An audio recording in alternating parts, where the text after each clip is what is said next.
Uh-oh, looks like we're live. Hey guys, we are live on YouTube and Facebook. Don't do this that often, but hoping to start doing it more.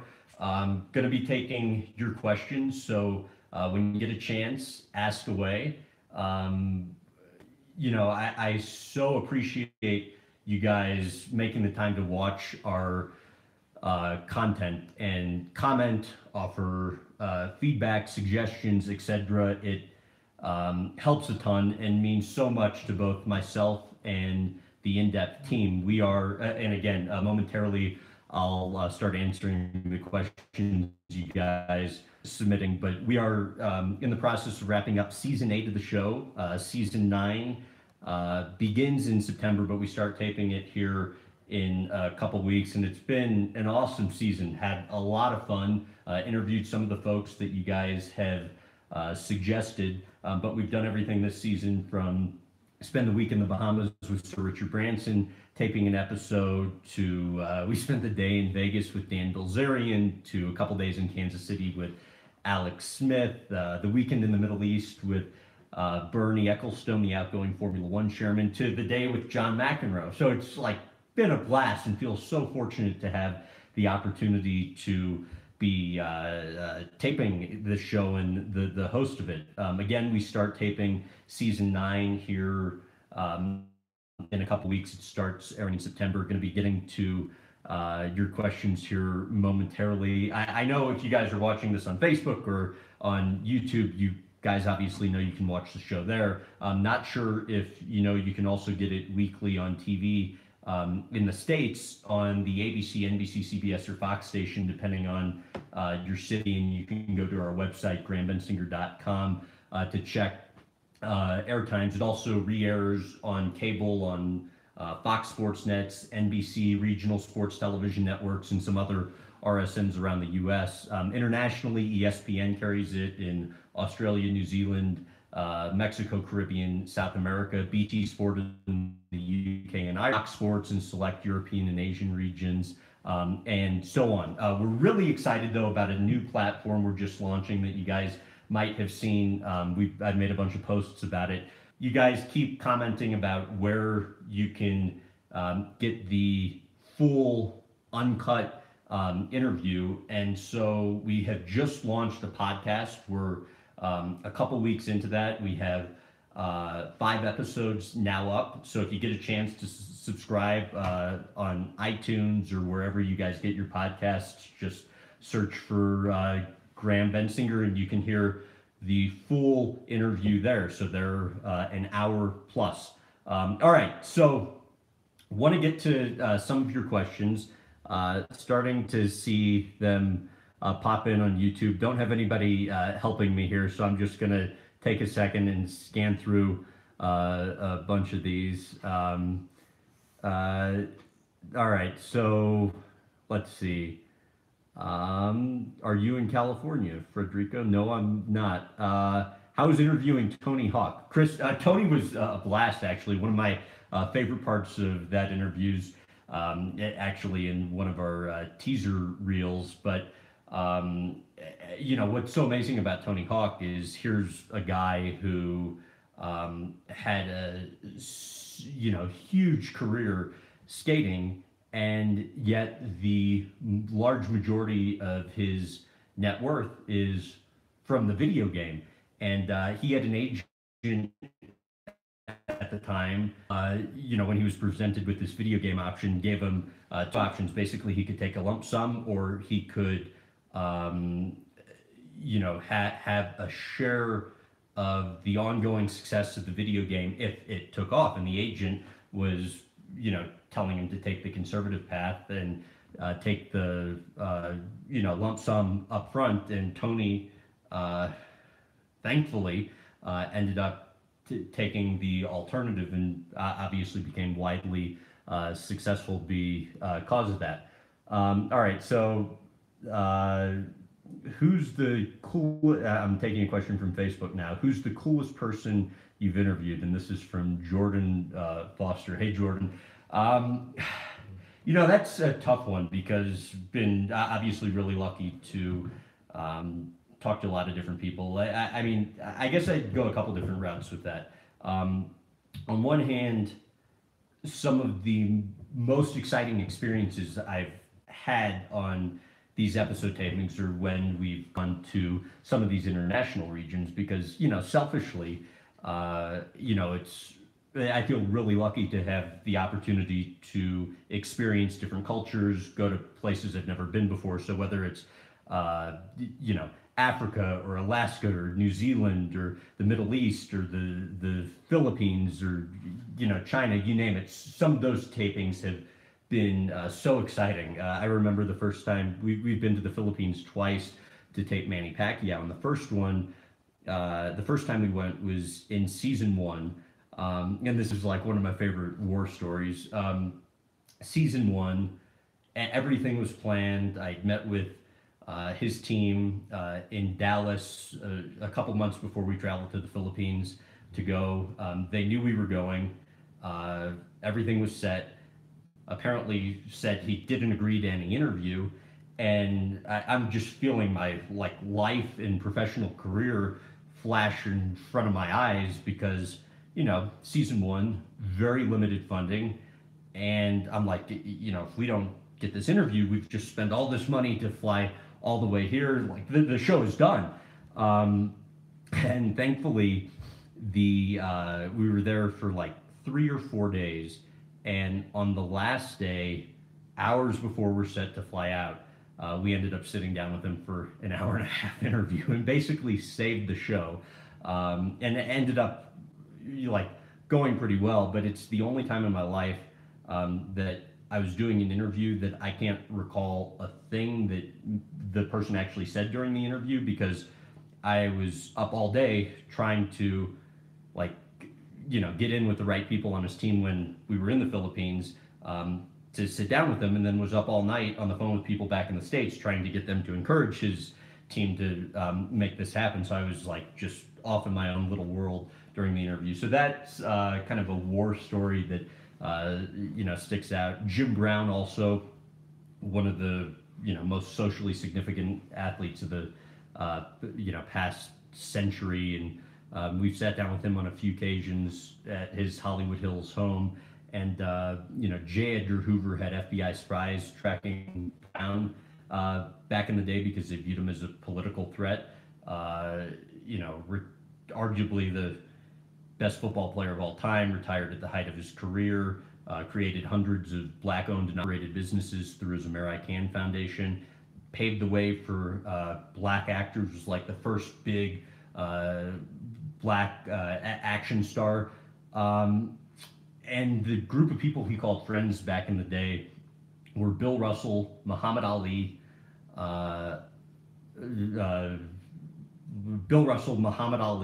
Frank Sinatra, Jack Nicholson, Hugh Hefner, Malcolm X, and Martin Luther King Jr. So the stories he just has are unbelievable, and he's in his, maybe mid to late 70s now. I could be a little off on that. Walks with a cane, but it could still kick my 10 times over, and is very quick to tell you if you ask a dumb question. So you kind of always feel on edge talking to him. So yeah, thanks for the question, Jordan. All right, let's see some others. Ricardo, who is the dream person you want to interview? Oh man, and also when you guys get a chance, if you can submit the names of people you think we should tape this upcoming season, because in all seriousness, like your suggestions help a ton, and we have team meetings where we talk about guests, and so we oftentimes bring up the names of people that you guys submit. Michael Jordan, a lot of the usual suspects. I mean, NBA, Michael Jordan, Magic Johnson, LeBron, Kevin Durant, Tiger Woods would be amazing in golf.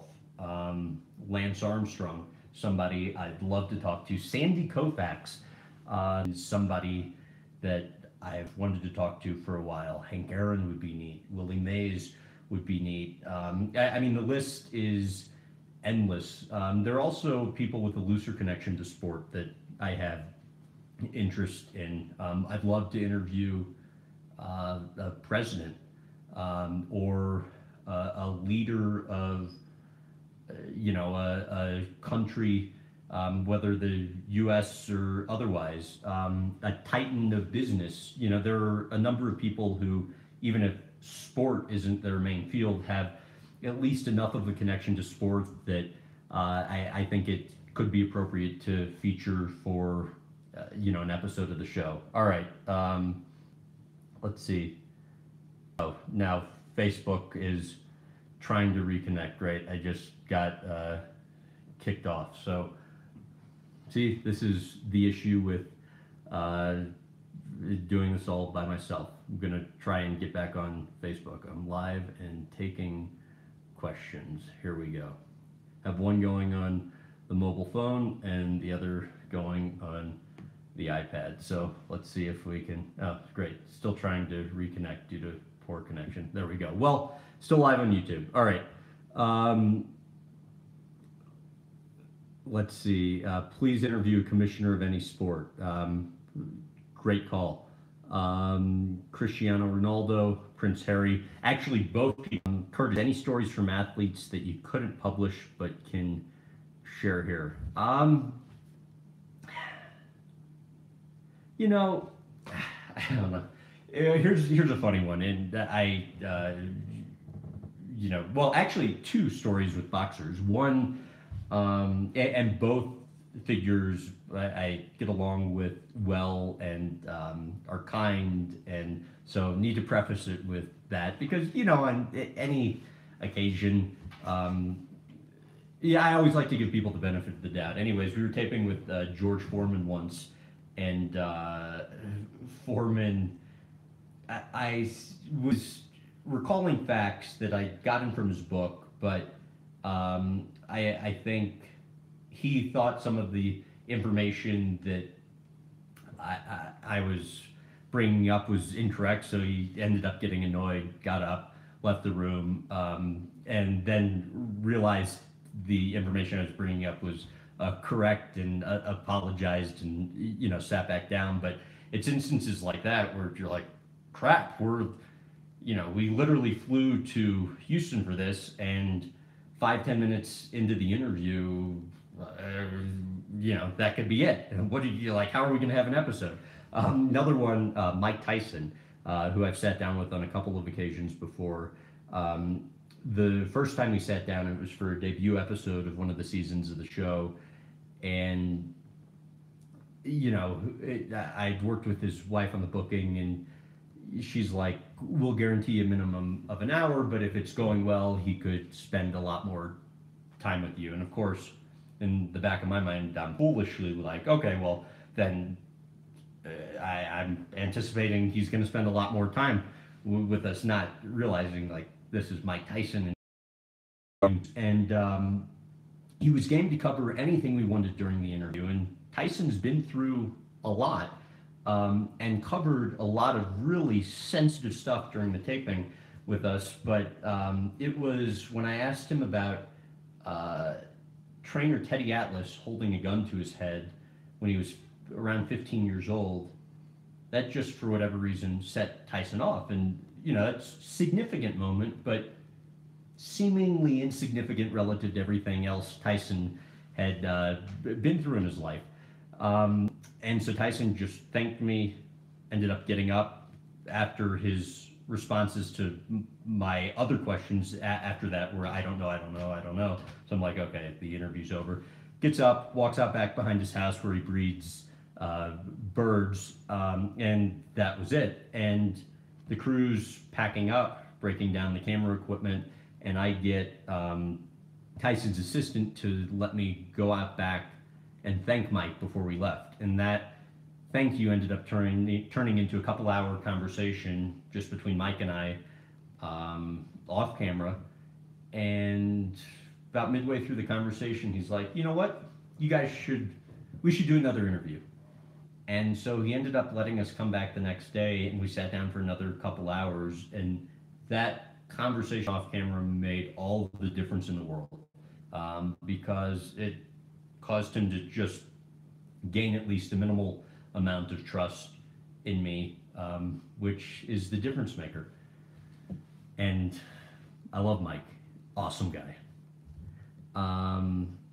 All right, going to try and ask it or answer another question or two, and then I will stop boring you guys by continuing to go live. All right, let's see.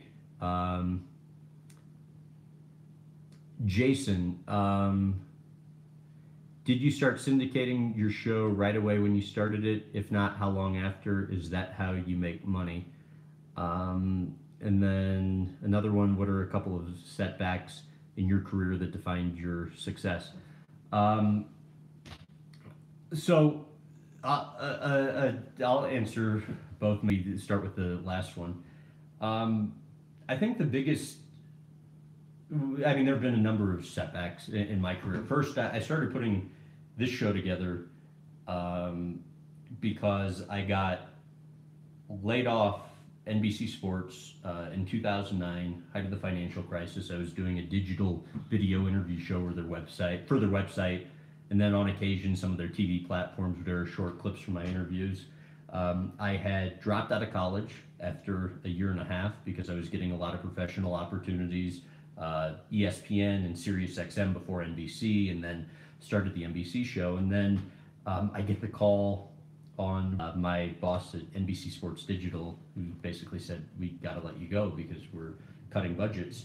And, you know, you're kind of like, oh my gosh, like this isn't a hobby anymore.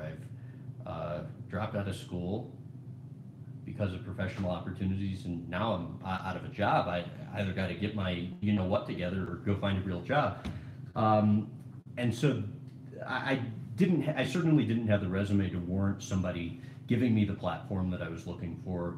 And I always struggled with the fact in my prior roles that I would do these long-form interviews and work with the producer after the interview, but I never had control over what aired. And more often than not, what would happen is I'd sit down with an athlete for an hour, and then only 30 seconds of the most controversial stuff from the interview would make TV. And so I wanted to figure out a way to have a platform to more appropriately and fairly tell these stories, but just didn't have the resume to warrant somebody giving it to me. And so when I got laid off, I just thought, what the heck, I'm going to see if I can try and figure out how to do this on my own. So took about a year and a half to figure out the business model for the show, because at the time all I knew how to do was conduct a half-decent interview and book a guest. Had no idea how to go about signing on a TV station or a digital platform, or how to go about getting an advertiser, structuring ad sales deals, or any of this stuff. So it's far and away been the most satisfying work I've ever had the opportunity to do, because in addition to being able to sit down with these notable figures and ask them about their lives and how they got to where they are, I've also taken kind of a crash course in the business end of it, and you just kind of learn as you get errors along the way. So started on some regional sports television networks, and then slowly grew from there. We're wrapping season 8 now. Season 9 starts in September. Between seasons 3 and 4, we went to broadcast syndication, and that's signing on an ABC, NBC, CBS, or Fox station across the U.S. And that was kind of the turning point for me, because I went all in. I invested my life savings. I maxed out a line of credit with the bank. I was severely in debt because of the choice I made, which was the show had grown to the extent it could, doing what I was doing, and absent investing as much money as I could to make some additional hires to kind of get over the hump, I was never going to get out of this cycle that I was in. So ended up doing it, and it came so close to losing it all, because I just had no money. So I like think about money all day. I think about money in the shower. I think about money in my sleep. It was just, I'm sure you guys know how it is if you finances are tight or they've ever been tight. But it was also motivation to try and figure out a solution, and you just hustle and try and make good decisions than bad, and it for me was able to work out. But I don't view where we are right now as a success. I think we've have created a nice foundation for the show where we have a decent amount of opportunity, but it has a really long way to go to get to where I want it to be. And so I'm hopeful I can make some good hires, continue to build a strong team. We can continue to get access to top talent, and if we're fortunate to be able to continue doing that and run like hell, then hopefully we can continue growing it. All right, last one for you. Okay, Raz, where do you want the show to be then? For me, I have lofty goals. I think long term, I'd like the opportunity to more consistently also feature stars outside of sport. So you kind of a cross between a 60 minutes in terms of the access that we aspire to get, and a later with Bob Costas that he hosted back in the day on NBC Late Night. It went Johnny Carson, David Letterman, Bob Costas, where he'd have one figure on for the entire hour and interview them. Where one week we have Tom Brady on, the week after that it's President Obama, the week after that Julia Roberts, the week after. The hope is that we can create content that will more consistently make news and move the needle. And so that's the goal. I think that's hard to do in increasingly fragmented media world, but you got to have lofty goals and aspire to something, and that's certainly the hope on my end. Well, thank you, Raz. You will get there because you're asking real questions and killing. I mean, that's very nice of you to say, but I think we have a really long way to go to get to where I want to be. Anyways, hopefully I haven't bored you guys for too long. I promise to start doing this more because I really appreciate the feedback and the suggestions. And it means a lot that you guys take the time to watch our content. Again, a couple notes. We just launched the podcast. It's the only place you guys can go to get the full interview. They're an hour plus. Graham Bensinger, and also maybe you can give us a rating or review too, because we're trying to get in the new and noteworthy section of iTunes. If you get a chance and you have more guest suggestions, you can comment on our YouTube page, on our Facebook page. You can comment on Instagram, which we're just getting into more, or Twitter, or just email me, graham@grahambensinger.com. Otherwise, thanks again for tuning in. Promise to do this more. Really appreciate the support, and so long.